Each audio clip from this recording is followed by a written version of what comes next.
الحمد لله نحمده ونستعينه ونستغفره ونؤمن به ونتوكل عليه ونعوذ بالله من شرور أنفسنا ومن سيئات أعمالنا من يهده الله فلا مضل له ومن يضلله فلا هادي له ونشهد أن لا إله إلا الله وحده لا شريك له ونشهد أن محمدًا عبده ورسوله أما بعد فأعوذ بالله من الشيطان الرجيم بسم الله الرحمن الرحيم لقد كان لكم في رسول الله أسوة حسنة صدق الله مولانا العظيم وصدق رسوله النبي الكريم ونحن على ذلك من الشاهدين والشاكرين والحمد لله رب العالمين জামিয়া ইসলামিয়া তাজুল উলুম দারুল হাদিস জাতুগ্রাম মাদ্রাসার বার্ষিক জলসা উপলক্ষে আজকের এই মহতী আয়োজনের মোহতারাম সভাপতি, আমন্ত্রিত উলামায়ে কেরাম, মাদ্রাসার পরিচালক, আসাতিজায়ে কেরাম, আমার প্রাণপ্রিয় ছাত্র ভাইয়েরা এবং দ্বীন প্রিয়, ইসলাম প্রিয় তাওহীদি জনতা, আল্লাহ তাবারক ওয়া তাআলার দরবারে লাখো কোটি শুকরিয়া, যিনি দাওরায়ে হাদিস পর্যন্ত একটি মাদ্রাসার সালানা ইজলাসে আমাদেরকে আসার এবং বসার তৌফিক দিয়েছেন। সেই জন্য সকলেই অন্তর থেকে আল্লাহ তাবারক ওয়া তাআলার শুকরিয়া আদায় করি, বলি আলহামদুলিল্লাহ। সকাল 10টা থেকে মাহফিল শুরু হয়েছে, শুনেছি রাত ব্যাপী চলবে। আল্লাহ তাবারক ওয়া তাআলা যদি তৌফিক দান করেন, তবে বড় ভালো লাগতেছে যে এই সময়েও মাঠ কানায় কানায় পূর্ণ, ঈমানদার মাদ্রাসার ছাত্র আলেম ওলামাদের আগমন।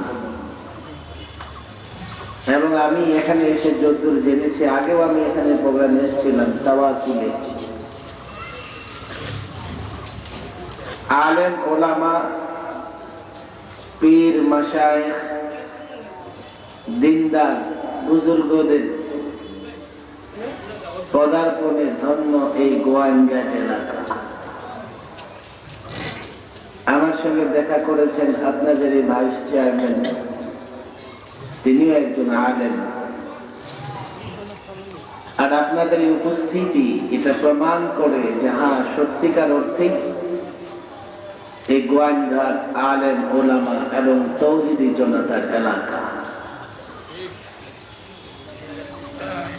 একটু পেছনের দিকে গেলে এই যে দিনের বেলায় একটি মাহফিলে আপনারা এত আলেম ওলামা ছাত্র জনতা একসাথে হয়েছে, এর পেছনে অবদান হচ্ছে আমাদের আকাবির এবং আসলাফ। আমি সব জায়গায় বলি, ইতিহাস আপনারাও জানেন, তবে শুধু জানলেই হবে না, ইতিহাস থেকে শিক্ষা নিয়ে সামনে এগিয়ে যাওয়ার পথ ধরতে হবে। এখানকার অনেক বুজুর্গ ওলামায়ে কেরাম, এমনকি অনেক মুরব্বী বুজুর্গ দাড়ি পাকা, যারা এই ইতিহাসের সাক্ষী, যারা হযরতে হুসাইন আহমদ মাদানী রাহিমাহুল্লাহর বরকত দ্বারা ধন্য হয়েছেন, এমন অনেক বুজুর্গ আছে। আমি মনে করি সিলেটে যখন আসি, এই বুজুর্গের নাম না নিলে আসলে বয়ান পূর্ণ হয় না।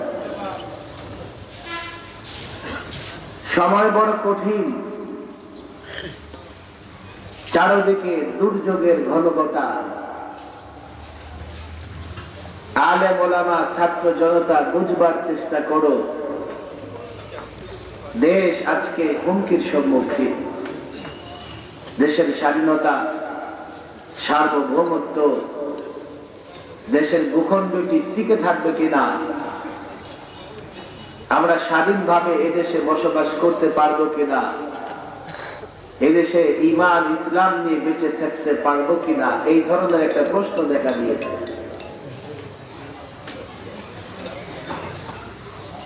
নানা ভাবে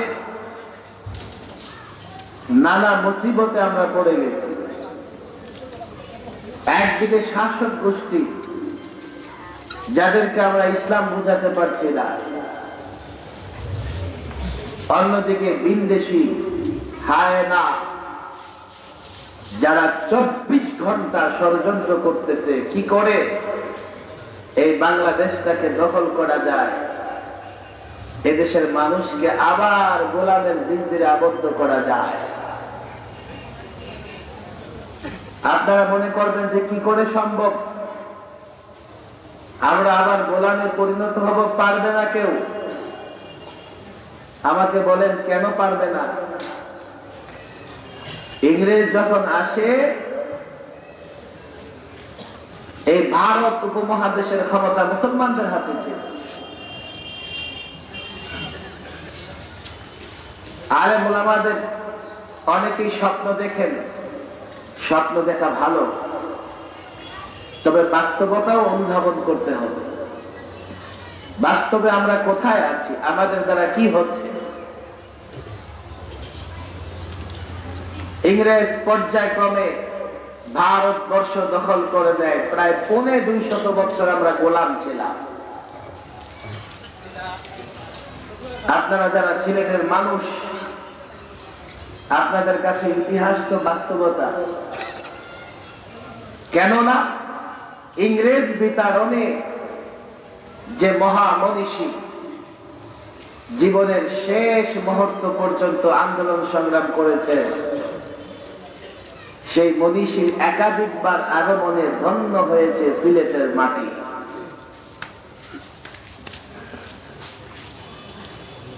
দীর্ঘ রক্তক্ষয়ী সংঘর্ষের পরে,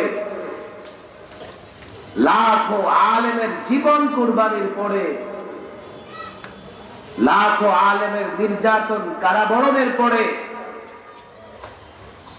ভারত স্বাধীন হয়েছে। আমরা ইংরেজদের শাসন থেকে ভারতকে স্বাধীন করতে পারলেও ইংরেজদের সংস্কৃতি কালচার থেকে, ইংরেজদের শিক্ষা ব্যবস্থা থেকে ভারতকে স্বাধীন করতে পারি না। ইংরেজ চলে গেছে, তবে ইংরেজ রেখে গেছে আমাদের জন্য তাদেরই চেলা চামুন্ডাদের একটা বড় দল। ইংরেজকে তো বিতরণ করেছি, কিন্তু ইংরেজের চেলা চামুন্ডারা, ইংরেজদের মিশন, ইংরেজদের ফর্মুলা আমাদের উপর চাপিয়ে দেওয়ার চেষ্টা করতেছে। আমি তো পরিষ্কার বলি, এ আলেম ওলামা ছাত্র জনতা বুঝবার চেষ্টা করো। দেশ স্বাধীন হয়েছে 50 বছর, এর আগে 47-এ পাকিস্তান হয়েছে। আমরা যদি দেখি এখনো এদেশের মুসলমানদের জন্য কোরআন শিক্ষার নিশ্চয়তা আমরা দিতে পারি না।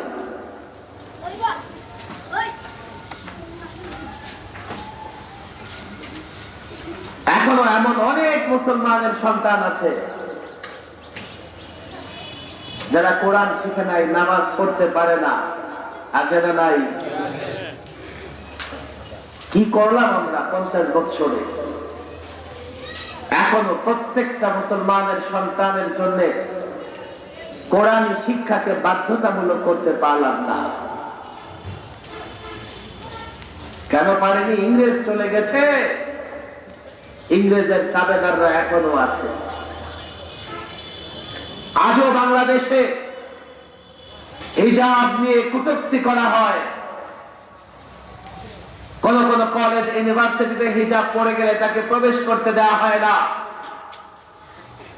আজও বাংলাদেশে টুপি নিয়ে কটূক্তি করা হয়। আজও স্বাধীনতার 50 বছর পরেও টুপিদারি দেখলে রাজাকার, মৌলবাদী বলে স্লোগান দেওয়া হয়। বুঝতে হবে কেন হয়। এই জন্যে হয়, ইংরেজ চলে গেছে, আমরা ইংরেজ থেকে দেশ স্বাধীন করেছি, তবে ইংরেজদের তাবেদার থেকে আমরা দেশটা এখনো মুক্ত করতে পারি না। তারা দেশ পরিচালনা করেছে, আমরা তাকিয়ে তাকিয়ে দেখেছি। তাদের ক্ষমতার লোভে, ক্ষমতার দম্ভ এবং অহংকারে আমরা এখন আবার এমন এক জায়গায় দাঁড়িয়েছি, দেশটা, দেশের স্বাধীনতা, দেশের মানুষের অধিকার আবারও হুমকির সম্মুখীন হয়ে পড়েছে। হযরত হুসাইন আহমদ মাদানির নাম এই জন্যই নিতে হয়, যতটুকু ইসলাম বাংলাদেশে আছে, এদেশের যুবকরা যতটুকু ইসলাম এবং দ্বীন পালন করে, যতটা স্বাধীনতা ইসলাম পালনে আছে, এই ভূখণ্ড যদি বিদেশীদের দখলে চলে যায় ততটুকু থাকবে না। এই জন্য আমরা যখন ইসলামের কথা বলি, কোরআনের কথা বলি, কোরআন এবং ইসলামের এই ভূখণ্ডটি সংরক্ষণের জন্য আমরা যুদ্ধের কথা বলি, মুক্তিযুদ্ধের কথা বলি। আমরা যখন দ্বীনি শিক্ষার কথা বলি, ধর্মীয় শিক্ষার কথা বলি, আমরা তখন দেশের স্বাধীনতা রক্ষার আন্দোলন সংগ্রামের কথাও বলি। এই মাদ্রাসা, এই মসজিদ আমার মায়ের ইজ্জত, আমার বোনের ইজ্জত। বাংলাদেশে যতটা নিরাপদ, পৃথিবীতে ততটা নিরাপদ কোথাও নাই। আমি যুবকদেরকে বলি, যুবক শোনো, চোখ খুলে একটু আন্তর্জাতিক বিশ্বটাকে দেখো, একটু দেখো। বাংলাদেশের পূর্ব সীমানাবর্তী দেশ আরাকানের রোহিঙ্গাদের অবস্থা একটু দেখো। প্রায় 14 লক্ষ রোহিঙ্গা হিজরত করে বাংলাদেশে পাহাড়ে আশ্রয় নিয়েছে। রোহিঙ্গা মা বোনদের উপরে যে পাশবিক নির্যাতন করা হয়েছে, রোহিঙ্গা মা বোনদের ধর্ষণ নির্যাতন যে করা হয়েছে, তাদের ঘর বাড়ি যেভাবে আগুন দিয়ে জ্বালিয়ে দেওয়া হয়েছে, পৃথিবীতে কোন জাতির উপরে এতটা নির্যাতন হয়েছে প্রমাণ নাই। তাদের অপরাধ কি? তাদের অপরাধ একটাই, তারা মুসলমান। আজকে সিরিয়ার মা বোনদের অপরাধ কি? ইরাকের মা বোনদের অপরাধ কি? আফগানিদের অপরাধ কি? লিবিয়ানদের অপরাধ কি? একটাই অপরাধ, তারা মুসলমান। বাংলাদেশেও আমরা 90% মুসলমান। বিদায় কি করে তোমরা চুপচাপ থাকতে পারো যে তোমাদের উপরে ইহুদি নাসারা পৌত্তলিক বৌদ্ধরা আক্রমণ করবে না, এই নিরাপত্তা তোমরা কোথায় পাও? আমরা দেশের শাসন ক্ষমতা ছেড়ে দিয়েছি যারা ব্রিটিশদের গোলামি করে তাদের হাতে। তারা 50 বছরে শুধুমাত্র আমাদের কণ্ঠ চেপে ধরতে পেরেছে, আমাদের ত্রুটি চেপে ধরতে পেরেছে, প্রকৃত স্বাধীনতা দেশের মানুষকে দিতে পারে নাই। ক্ষমতার লোভে তারা দেশের মানুষের উপরে কখনো এই দলের নামে কখনো ওই দলের নামে, এই যুবক সরকারি দলে থাকো আর বিরোধী দলে থাকো, যার উপর নির্যাতন হয় সে তোমার ভাই, সে তোমার প্রতিবেশী। উল্টে পাল্টে একদল ক্ষমতায় যায় আরেক দলকে মারে, আরেক দল ক্ষমতায় যায় তো আগের দলকে মারে। কেউ দেশের মানুষের অধিকার, কেউ দেশের মানুষের শান্তি নিশ্চিত করতে পারে নাই। পারো নাই তোমরা, আমরা প্রতিবাদ করেছি। কিন্তু আজকে আমরা যখন দেখছি তোমরা দেশের স্বাধীনতা সার্বভৌমত্ব রক্ষা করতে পারবে না, তখন আর আমরা চুপ করে থাকতে পারি না। আল জাজিরা টেলিভিশন একটা রিপোর্ট সরকার এবং সেনাবাহিনীকে নিয়ে প্রকাশ করেছে। রিপোর্টে কি বলা হয়েছে? সরকার সেনাবাহিনী প্রধান কতটা জড়িত এটা দেখবার দায়িত্ব সরকারের, সরকারের এজেন্সির লোকদের। কিন্তু আমি পরোক্ষভাবে যেটা দেখি যে বাংলাদেশে একটা দুর্বল রাজনৈতিক সিস্টেম থাকার কারণে, এদেশের মানুষ দলে দলে বিভক্ত হবার কারণে এদেশের উপরে ভিনদেশী শত্রুদের দৃষ্টি পড়েছে। আজকে এই গোয়াইনঘাট আলেম ওলামাদের ঘাঁটি, আলেম ওলামাদের পদার্পণে ধন্য এই মাটি। অন্যদিকে হযরত হুসাইন আহমদ মাদানী সহ তার খোলাফায়ে কেরাম, আলেম মুফতি শাইখুল হাদিস, যে আহ্বান তোমাদেরকে জানাতে চাই, এই যুব সমাজ যে কথা তোমাদেরকে বলে যেতে চাই, শোনো শোনো, আমরা কোন দলাদলিতে বিশ্বাস করি না, আমরা কোন ক্ষমতার রাজনীতিতে বিশ্বাস করি না, আমরা প্রতিশোধের রাজনীতিতে বিশ্বাস করি না, আমরা খেলাফতে বিশ্বাস করি, আমরা কোরআনের শাসনে বিশ্বাস করি, আমরা সুন্নাহর শাসনে বিশ্বাস করি, আমরা নারীর অধিকারে বিশ্বাস করি, নারীর মর্যাদায় বিশ্বাস করি। আমরা মনে করি শ্রমিক থেকে শুরু করে সচিব পর্যন্ত, মেম্বার থেকে শুরু করে মন্ত্রী পর্যন্ত প্রত্যেকটা মানুষের অধিকার থাকবে, প্রত্যেকটা মানুষ আইনের আওতায় থাকবে, কেউ আইনের ঊর্ধ্বে নয়। এই রাষ্ট্রে, সমাজে, ঘরে শান্তি প্রতিষ্ঠা হবে, এই বিশ্বাসের জায়গা থেকে বলে যাই, হুসাইন আহমদ মাদানী এবং তার ওস্তাদ মাহমুদ হাসান দেওবন্দি ইংরেজদের বিরুদ্ধে লড়াই করেছিল এই মাটিকে স্বাধীন করবার জন্য, এই মাটির উপরে ইসলামী বিধান প্রতিষ্ঠা করবার জন্য, কোরআনী শাসন প্রতিষ্ঠা করবার জন্য। আজও আমরা দেখছি না মানুষের অধিকার বাস্তবায়িত হয়েছে, না মানুষের সম্মান, নারীর ইজ্জত প্রতিষ্ঠা হয়েছে, না কোরআনের শাসন প্রতিষ্ঠা হয়েছে। আজকে এই প্রজন্মের ছাত্র, এই প্রজন্মের যুবক, এই প্রজন্মের আলেমকে নতুন ভাবে শপথ দিতে হবে, কসম করতে হবে, আল্লাহর উপর ভরসা করে ঘোষণা করতে হবে, আমি দ্বীনের দায়ী, দ্বীনের সিপাহী। রব্বে কাবার কসম, আকাবির রক্ত দিয়েছে, ওলামায়ে দেওবন্দ রক্ত দিয়েছে দেশকে স্বাধীন করবার জন্য, ইসলাম প্রতিষ্ঠা করবার জন্য। আমি আবারও তৈরি হব, যুদ্ধ করব, দেশ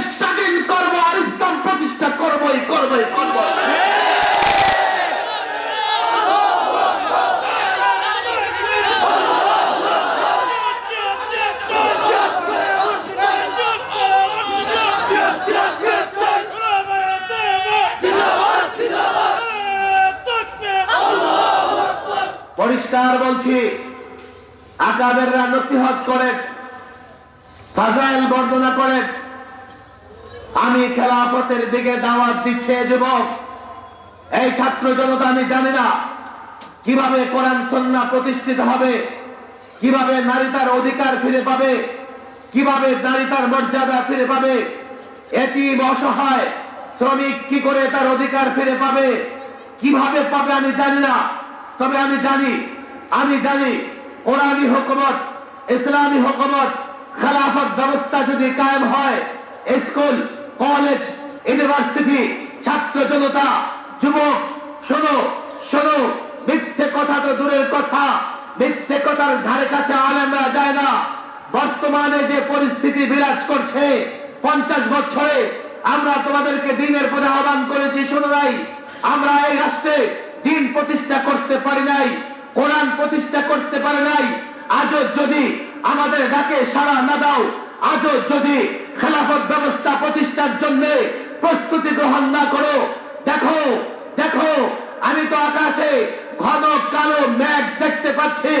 আমি দেখতে পাচ্ছি হায়না, Bharat, Russia, China, British, American তোমাদের দিকে হাত সম্প্রসারণ করেছে, দেশকে ক্ষত বিক্ষত করতে চায়, দেশের স্বাধীনতা সার্বভৌমত্ব ভুলণ্ঠিত করতে চায়। কি করে দেশকে রক্ষা করবে? কি করে এই দেশ স্বাধীন দেশ, ইসলামের ভূমি, ইসলামের জন্য উর্বর ভূমি, এই দেশকে কি করে রক্ষা করবে? একটাই পথ, একটাই পথ। আমারও কসম করো, খেলাফত ব্যবস্থা প্রতিষ্ঠা করবে। আলেম ওলামা ছাত্র জনতার কাঁধে কাঁধ মিলাও, যদি তা না পারো দেশকে রক্ষা করতে পারবে না। পরিষ্কার খেলাফতের দাওয়াত দিচ্ছি তোমাদেরকে। আমাদের আকাবের আসলাফরা রক্ত দিয়েছেন। কোন জেন্টলম্যান ভারত স্বাধীন করে নাই, আলেমরা স্বাধীন করেছে। ইতিহাস দেখো, তোমরা ইতিহাস পড়ো, আর যুবকদের ঘরে ঘরে ইতিহাস তোমরা পৌঁছায়া দাও। আবার যখন দেশের প্রয়োজন হবে, আলেমরাই রক্ত দেবে। আর যদি আলেমদের নেতৃত্বে না থাকো, তোমাদের ক্ষমতা লোভী নেতারা কখন বর্ডার ক্রস করবে তোমরা টেরও পাবে না। আলেম দেশকে ভালোবাসে, ইসলামকেও ভালোবাসে। আর আমরা মনে করি বাংলাদেশ একটা ইসলামের জন্য নিরাপদ জায়গা, নিরাপদ জায়গা। এদেশে হাজার হাজার মসজিদ মাদ্রাসা আছে। সরকারি দল ইসলামকে পছন্দ করে, বিরোধী দল ইসলামকে পছন্দ করে। তাহলে আমাদের ব্যর্থতা হচ্ছে আমরা মানুষের সামনে খেলাফত ব্যবস্থার সুফল তুলে ধরতে পারি নাই।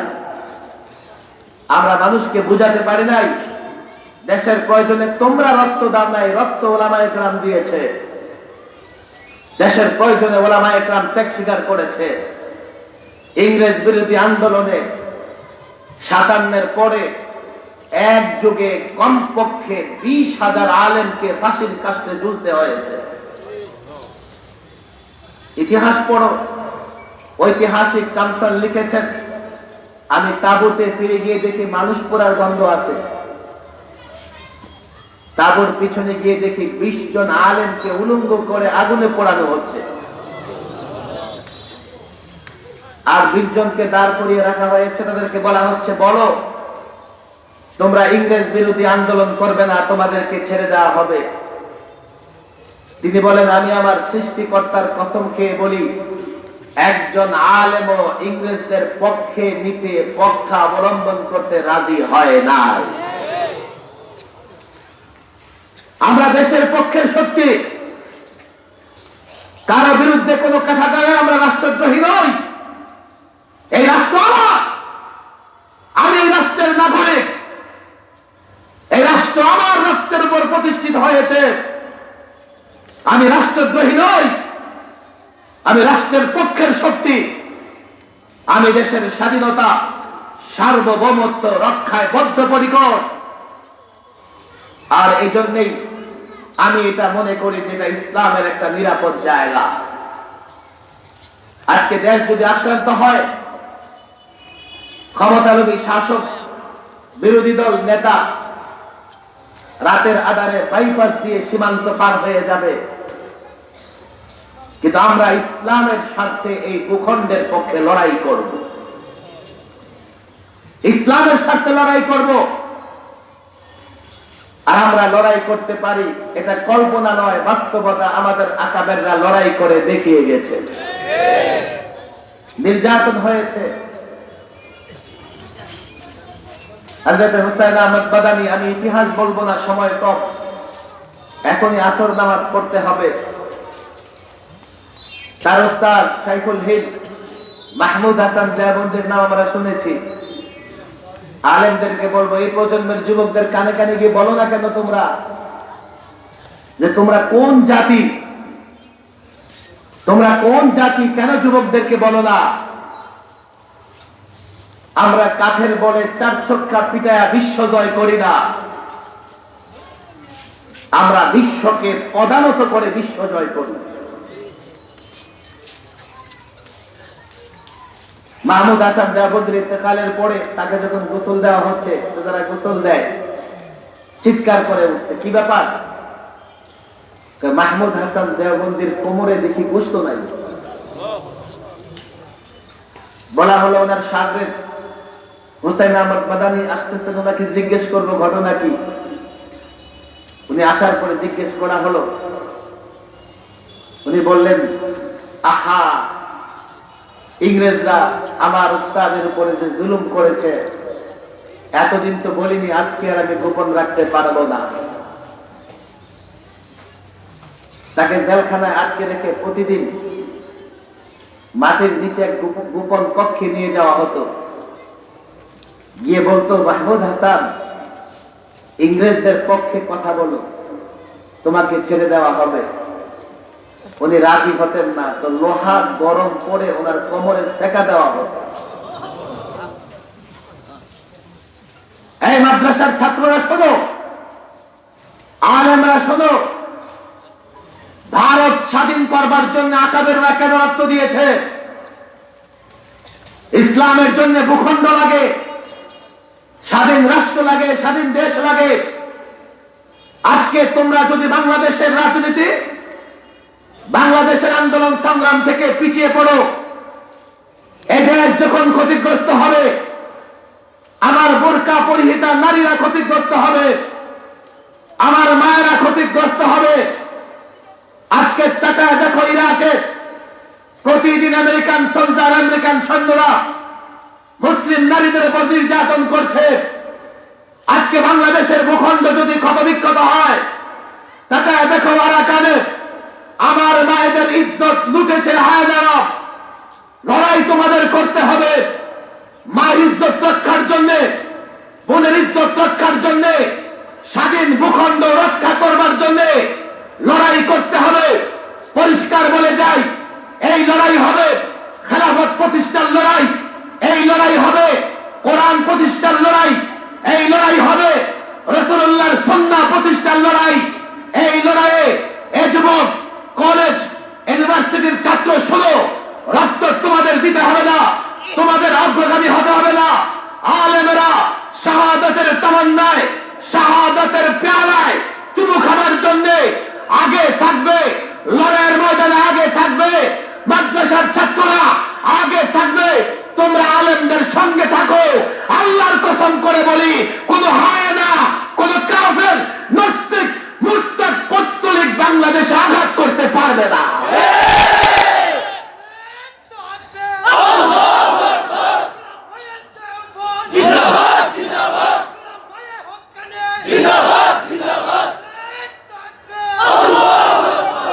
পরিষ্কার খেলাফতের কথা বলে যায়। আমি চাই, আমি বিশ্বাস করি, কোরআনী বিধান প্রতিষ্ঠা ছাড়া কোথাও শান্তি আসবে না। এর জন্য যদি আমার কোন অপরাধ হয়ে থাকে, গুলি করো, জেলে করো, যা খুশি তাই করো। আজকে পরিষ্কার খেলাফত ব্যবস্থার কথা বলতে হবে। দেশকে টিকিয়ে রাখার জন্য, দেশের মানুষের ইজ্জত সম্ভ্রম রক্ষা করবার জন্য পরিষ্কার আমাদেরকে কোরআন সুন্নাহর রাষ্ট্র ব্যবস্থার দিকে যেতে হবে। আমরা জোর করে যেতে চাই না। এই আলেম ওলামাদের আমি দায়িত্ব দিতে চাই, এখান থেকেই শুরু হোক। প্রত্যেকটা আলেম তার এলাকায় যুবকদেরকে দিয়ে এই দেশ হেফাজত করবার জন্য, শান্তি প্রতিষ্ঠার জন্য, জুলুম নির্যাতন বন্ধ করবার জন্য প্রত্যেক যুবক আলেমদের নেতৃত্বে প্রত্যেক আলেম যুবকদেরকে সঙ্গে নিয়ে আবারও খেলাফত ব্যবস্থার দিকে ধাবিত হবে।